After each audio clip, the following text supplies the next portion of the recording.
मुस्लिम पक्ष अब supreme court जाने की तैयारी कर रहा है। शहर के काजी सैयद आसिफ ने इसे तुगलकी फरमान बताया है। उन्होंने कहा कि ऐसा फैसला यूपी में योगी सरकार ने भी लिया था, जिसे सुप्रीम कोर्ट ने रद्द कर दिया, जबकि नगर निगम के राजस्व प्रभारी कहना है कि यह निर्णय इसलिए लेना पड़े ताकि कोई बिचौलिया नहीं आए, वास्तविक व्यापारी को ही दुकान मिले।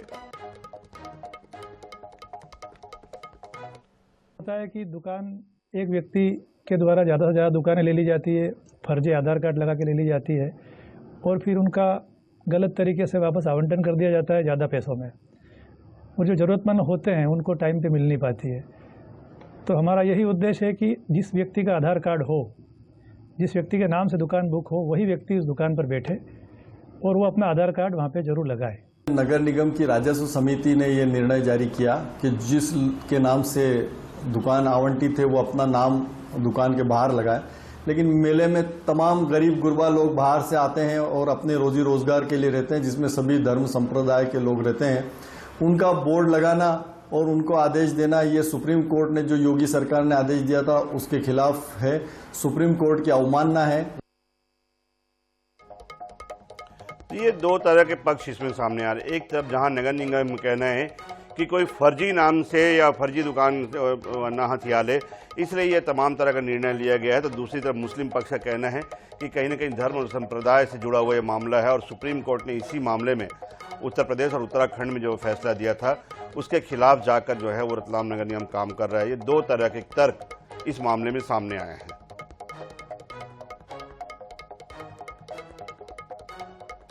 नवरात्रि का मेला है और वहां पर ये निगम की तरफ से, राजस्व समिति की तरफ से ये जो है पूरे तरह से ये आदेश निकाला गया है कि जो वास्तविक दुकान संचालक है, जो आधार कार्ड में उसका नाम अंकित है, वो नाम दुकान के सामने जो है वो चस्पा किए जाए।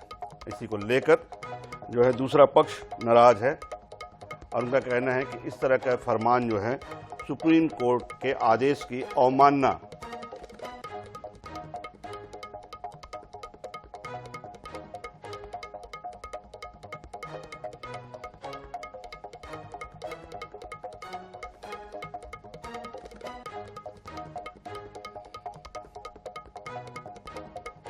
तो सैयद आसिफ अली जी मेरे साथ में हैं, शहर काजी हैं रतलाम के।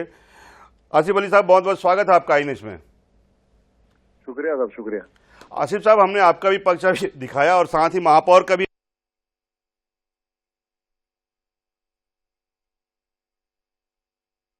सुन रहे पा रहे मुझे? हेलो आसिफ साहब, आपको मेरी आवाज आ रही है?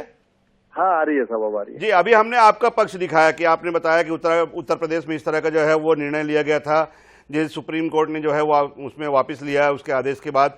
लेकिन दूसरी तरफ महापौर का भी हमने उसमें जो है बयान दिखाया और महापौर का पक्ष ये है कि ये धर्म संप्रदाय के आधार पर नहीं, बल्कि इसलिए ये आदेश जारी किया गया है ताकि कोई फर्जी या कोई बिचौलिया जो है वो बिना दूसरे के नाम से दुकान ना जो है वो हथिया ले, वास्तविक दुकानदार के ही जो है सामने वहां पे आए और कोई बिचौलिया बीच में ना घुस जाए। क्या कहेंगे? नहीं, ये तो जितनी भी दुकानें हैं साहब, ये सब बिचौलियों के माध्यम से ही बिकी हुई हैं। अगर ये निगम इसकी निगम जो है पड़ताल करेगा तो मालूम पड़ेगा कि दुकान किसने ली है और किसको दी गई है ये दुकान।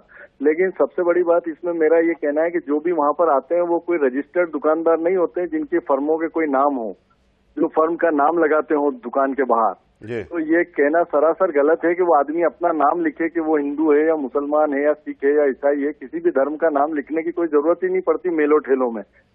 ये जो आदेश है ये पहली बारी इस तरीके से निकाला गया है और इसका मकसद जो है वो छुपा हुआ जो इनका मकसद है वो सामने नजर आता है।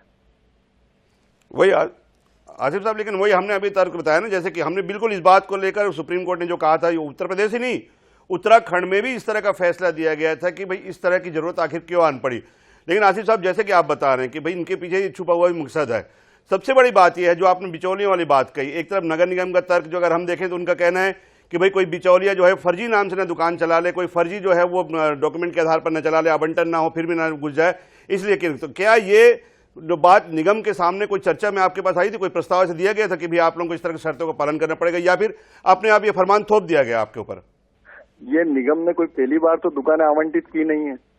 ये बरसों से मेला चल रहा है और बरसों से निगम आवंटित करता चला आ रहा है। इस बार ऐसा क्या हो गया जो इनको इस तरीके का तुगलकी फरमान जारी करना पड़ा? और उनके इस फरमान जारी करने के बाद भी बिचौलियों का काम तो खत्म ही नहीं हुआ। निगम की दुकान आवंटन में कोई भी पारदर्शिता है नहीं। इनके अपने लोग ही दुकान लेते हैं और बाद में दुकानदारों को दुकानें दे देते हैं। तो बिल्कुल आसिफ साहब का कहना है कि कहीं ना कहीं जो एजेंडा है वो बिचौलियों पे अंकुश लगाने का नहीं है, बल्कि एक तरह से दबाव बनाने का ये तरीका है। जिन लोगों को दुकान आवंटित किए जा रही है वो भी इन्हीं के लोग होते हैं, और जिनको दुकान फर्जी तरीके से बिचौलियों को दी जाती है वो भी इन्हीं के लोग होते हैं। तो इस तरह के निगम के ये फैसले को तुगलकी ही कहा जाएगा, ये आसिफ साहब का कहना है। शुक्रिया आसिफ साहब हमारे साथ जुड़ने के लिए। तो एक तरफ जहां नगर निगम का ये दलील है कि कहीं न कहीं बिचौलियों से बचाने के लिए दुकान का जो है वास्तविक संचालक का नाम जो है वो लिखने का फरमान जारी किया गया है। दूसरी तरफ मुस्लिम पक्ष वो बता रहे हैं कि इस तरह की आखिर जरूरत आन क्यों पड़ी, क्योंकि कहीं न कहीं एक छुपा हुआ एजेंडा निगम प्रशासन का इसके पीछे है।